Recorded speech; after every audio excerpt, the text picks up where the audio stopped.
Já pensou começar a escutar passos dentro da parede e perceber que tem mais alguém com você lá dentro? Eu sou Marcelo Patrola e seja muito bem-vindo.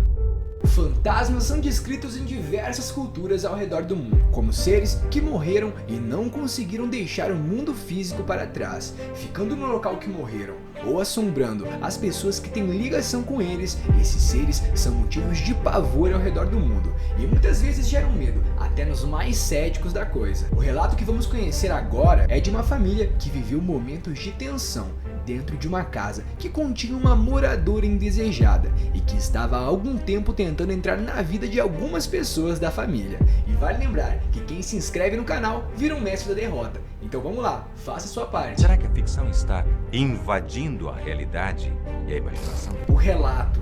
Meu nome é Alex, tenho cerca de 13 anos. Moro com minha mãe, Lisa, de 39, meu pai, Tom, de 37 e meu irmão, Ellie, de 10. Meu outro irmão, Cameron, de 15, e meus dois cães, um pastor alemão e outro que é uma mistura de husky, labrador e pitbull, e tem menos de 4 meses. Vivemos no Tennessee e nossa casa ela é muito grande, ela tem cerca de 3 andares. Estamos a cerca de 1 quilômetro de distância do nosso vizinho mais próximo, e a nossa casa é cercada por um bosque milenar, que alguns dizem até que ele é amaldiçoado, coisa que eu não levo muito a sério. O meu quarto fica no último andar, e ele fica perto do quarto do meu irmão mais novo, Ellie, e nossos quartos são conectados por um tipo de banheiro. É uma arquitetura um pouco estranha, eu confesso. O meu quarto ele tem um armário, e que tem um espaço para rastejar à direita quando você entra. Há também uma área da parede que tem cerca de 4 pés de largura e 6 pés quando você anda até a minha janela, que tem outro espaço para você entrar à sua direita. Eu posso dizer que a minha casa ela é cheia de passagens secretas, se eu posso dizer assim. Eu sempre gostei muito de filmes de terror, histórias de terror e coisas desse gênero. Em particular, eu gosto muito de ouvir histórias de terror enquanto jogo videogame. O que eu estou tentando dizer é que minha mãe acha que eu sou meio paranoico para a minha idade, e é que eu fico horas e horas durante o dia vendo esse tipo de conteúdo. Algumas coisas a serem consideradas antes de eu contar todo o relato para vocês é que as cobras sempre acabam entrando dentro da nossa casa, justamente para a gente morar perto de um bosque. Esquilos, ratos, eles também vivem dentro das paredes da minha casa. Então, olhando por esse lado, estamos cercados de animais, esquilos, ratos da floresta e até mesmo outros seres, como o morcego que uma vez meu tio encontrou no sótão da minha casa. E aqui estão algumas coisas que aconteceram antes de eu conseguir ver esse ser um tanto quanto estranho. Eu ouvi coisas se movendo nas paredes. A princípio eu achei que fosse nada, ou mesmo algum rato perdido perambulando por dentro da minha casa. Algumas noites eu ouvi a respiração no espaço lento perto da janela. Era como se alguém estivesse ali, tentando me observar e tentando não ser percebido, pois era uma respiração que era definitivamente humana. Eu encontraria o espaço para rastejar no armário aberto todas as noites. Outra coisa que sempre me intrigou é que minha cadela entrava no meu quarto à noite. E todas as vezes nos últimos meses que ela entrou, ela ficava super ansiosa e começava a latir. Eu acabei até contando para minha mãe, mas como afirmei antes, ela pensou que eu era paranoico. Então, as coisas começaram a piorar. Um dia depois do meu treino de futebol, eu cheguei em casa por volta das 9 horas e eu tive um jantar rápido. Levei meu cachorro para fora, peguei uma guloseima, já que eu estava morrendo de fome e tive que colocar uma coleira nela para levar para cima do meu quarto.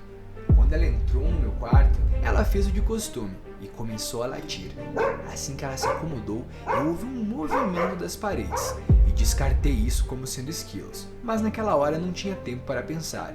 Fui para a cama e acordei cerca de 2 horas depois, à 00:58. Depois desse momento, eu pensei ter ouvido uma respiração, mas novamente me afastei e como pensei que fosse o vento, fui ao banheiro e voltei a dormir.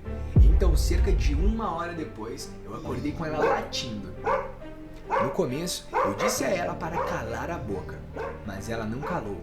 Então, peguei a luz do meu telefone e apontei para ela. Seu pelo estava todo levantado e seu rabo entre as pernas. Então me levantei e iluminei a área perto da janela. E bem, posso dizer que esse momento me deu muito medo. O que vi foi uma mulher magra, branca e com cerca de 70 anos. Um cabelo comprido, mas como se ele já tivesse caído, como se houvesse sido arrancado e despenteado, olhos castanhos e com um longo vestido desarrumado. Eu confesso que nesse momento, a única coisa que eu conseguia pensar é que eu entrei em estado de choque, pois aquela visão ela era horrorosa. Quando ela voltou para o espaço do vão entre os armários, eu peguei meu cachorro e corri para fora, alertando minha família com diversos gritos desesperados. Meu irmão Ellie correu atrás de mim e também estava gritando desesperado, provavelmente porque também havia encontrado com ela. Ele me disse que uma mulher tinha uma faca e esfaqueou o cachorro que estava dormindo no quarto dele. Minha mãe, meu irmão mais velho e meu pai vieram para fora e perguntaram o que aconteceu. Dissemos a ele e meu pai voltou para dentro para pegar uma faca. Antes que eu pudesse, a mulher desceu as escadas correndo e tentou esfaqueá-lo. Meu pai conseguiu ainda assim fugir e voltar a tempo. Nessa hora, nós entramos no carro e dirigindo a apenas uma distância em que podíamos ver a casa, mas ninguém poderia sair da casa e chegar até nós, ficamos lá observando. Nesse momento chamamos a polícia e eles chegaram lá em 10 minutos. 2 policiais chegaram e o que eles nos contaram no dia seguinte, eu posso dizer que me assustou pra caralho. Aparentemente, quando eles chegaram lá, a mulher não estava em lugar nenhum. Então, eles subiram as escadas e verificaram o espaço de rastejar que eu havia falado. Então, saindo da escuridão, a mulher saltou e esfaqueou o primeiro policial. Em seguida, o segundo policial gritou e correu para fora. E em seguida saiu. Quando mais policiais chegaram, eles viram a mulher em cima do policial, comendo seu rosto. Eles sacaram as armas e mataram a mulher a tiros. Logo depois disso, decidimos ir dormir no hotel. Então, nos mudamos para o Alabama. Eu posso confessar que agora eu durmo com o meu irmão mais velho em uma cama beliche. Infelizmente o cachorro do meu irmão e o policial foram mortos.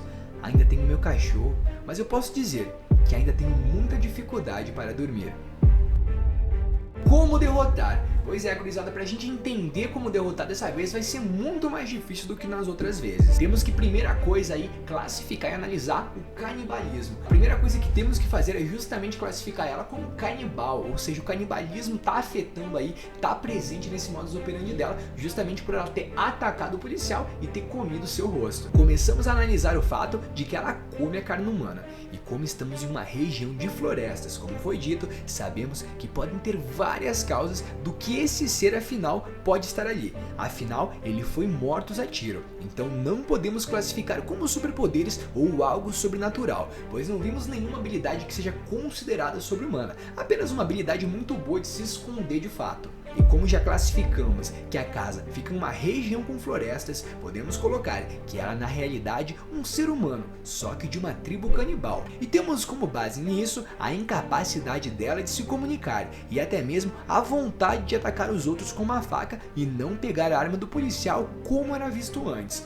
Ou seja, quando ela matou aquele policial, a coisa mais natural que ela deveria fazer seria pegar a própria arma do policial para atacar as outras pessoas. Só que não, ela continuou com a faca, ou seja, ela desconhecia aí a função da arma perante aí o ataque físico. Então a gente pode realmente ver que ela não seria um ser que estava em sociedade. Então a gente classifica ela como uma descendente de alguma tribo ou mesmo uma nômade que mora na floresta. E para isso seria muito simples derrotá-la. Apenas a gente armando uma emboscada e usando uma arma conseguiríamos facilmente, como os policiais conseguiram, derrotá-la dando tiros nela. E desse modo derrotaríamos a mulher da parede.